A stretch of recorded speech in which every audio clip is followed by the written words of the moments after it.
मुंडेच्या संदर्भात जो फॅमिली कोर्टाने जो निर्णय दिला त्या संदर्भात ट्विट करून आपण माहिती नेमकं काय प्रकरण आहे? कसं आहे की करुणा मुंडे यांनी मला आधी देखील संपर्क करण्याचा प्रयत्न केला होता, पण मी कोणाच्या वैयक्तिक गोष्टींमध्ये पडत नाही म्हणून मी काहीच बोलले नव्हते आणि वेळेत त्यांना भेटलेही नव्हते.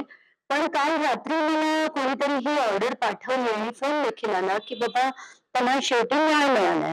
तर मी ती ऑर्डर आता सकाळी वाचली आणि अतिशय शॉकिंग होती आणि त्याच्यात असं लिहिलंय की त्यांच्यावर डोमेस्टिक व्हायलन्स झालाय का, म्हणजे करुणा मुंडे यांच्यावर. तर पार्टली येस. त्याला मेंटेनन्स द्यायची गरज आहे का, तर पार्टली येस. आणि त्यांच्यावर पुन्हा कुठल्याही प्रकारचं डोमेस्टिक व्हायलन्स येऊ नये, करण्यात येऊ नये असे कोर्टाने डायरेक्शन्स दिलेत. तर एक स्त्री म्हणून मी याचं स्वागत करते. एक स्त्री म्हणून मला त्या स्त्रीने दिलेला लढा योग्य वाटतो म्हणून मी त्याचं स्वागत करते.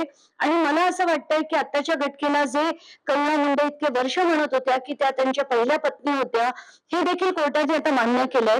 तर याच्यातनं दोन गोष्टी आहेत. पहिलं म्हणजे आम्ही त्या भ्रष्टाचाराचे आरोप केले, त्यांच्या दहशतीबद्दल बोललो आणि या सगळ्या डिटेल्स आम्ही दिलेल्या आहेत.